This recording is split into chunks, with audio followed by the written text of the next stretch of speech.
ತಾವೆಲ್ಲರೂ ಸಹ ಸಾಕ್ಷಿಯಾಗಿದ್ದೀರಾ.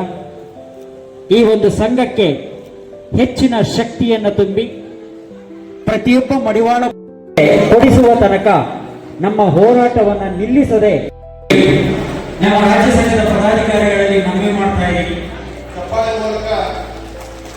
ಹಾಗೆ ಈ ಒಂದು ಹೋರಾಟಕ್ಕೆ ಹೆಚ್ಚಿನ ಒಂದು ಶಕ್ತಿ ತುಂಬಬೇಕು. ರಾಜ್ಯದ ಮೂಲೆ ಮೂಲೆಯಲ್ಲಿರುವಂತಹ ಮಡಿವಾಳ ಬಂಧುಗಳನ್ನ ಹಕ್ಕುಗಳನ್ನ ಮಾತೃ ಸಂಘದ ಮೂಲಕನೇ ನಾವು ಹೋರಾಟ ಮಾಡಿ ಪಡ್ಕೋಬೇಕಾಗಿದೆ.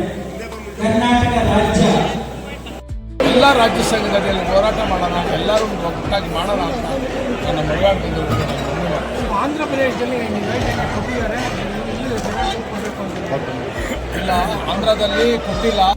ಅದೇನು ಕರ್ನಾಟಕ ರಾಜ್ಯ ಮಡಿವಾಳ ಸಂಘ ಎಸ್ಸಿ ಹೋರಾಟ ಸಮಿತಿ ನಾವೇನು ಫಾರ್ಮ್ ಮಾಡಿದ್ದೀವಿ, ಅದಕ್ಕೆ ಅಧ್ಯಕ್ಷರಾಗಿ ಸಿದ್ದಗಂಗಯ್ಯವ್ರನ್ನ ನಾವು ನೇಮಿಸಿದ್ದೀವಿ. ಇದು ಮೇಲ್ನೋಟಕ್ಕಲ್ಲ, ಇದು ನಮಗೆ ನ್ಯಾಯ ಕೊಡೋಕ್ಕೋಸ್ಕರ ನಮ್ಮ ವ್ಯಕ್ತಿಯನ್ನು ತೋರಿಸಿದ್ದೀವಿ. ಇಡೀ ಸಮಾಜ ಒಪ್ಪಿಕೊಂಡಿದೆ. ಇವತ್ತು ಸಮಾಜ ನಮಗೆ ಶಕ್ತಿಯಾಗಿದೆ. ಜೊತೆ ನಮ್ಮ ರಾಜ್ಯ ಸಂಸ್ಥೆ ಏನು ನೆನೆ ಮನೆ ಸಂಘಾಲ ಶಕ್ತಿಯಾಗಿ ಇವತ್ತು ನಿಮ್ಮ ಕಣ್ಮುಂದೆ ಕಾಣ್ತಾ ಇದೆ.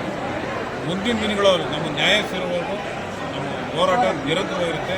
3 ತಿಂಗಳಲ್ಲಿ ಮತ್ತೆ ಹೋರಾಟ ಬೀದಿಗೆ ಬಂದೇ ಬರ್ತೀವಿ. ನಮ್ಮ ರಾಜ್ಯ ಸರ್ಕಾರಕ್ಕೆ ಎಚ್ಚರಿಕೆ ಕೊಟ್ಟೇ ಕೊಡ್ತೀವಿ. ನಮ್ಮ ಹಕ್ಕು ನಾವೇನು ಪಡೆದೇ ಬಿಡ್ತೀವಿ.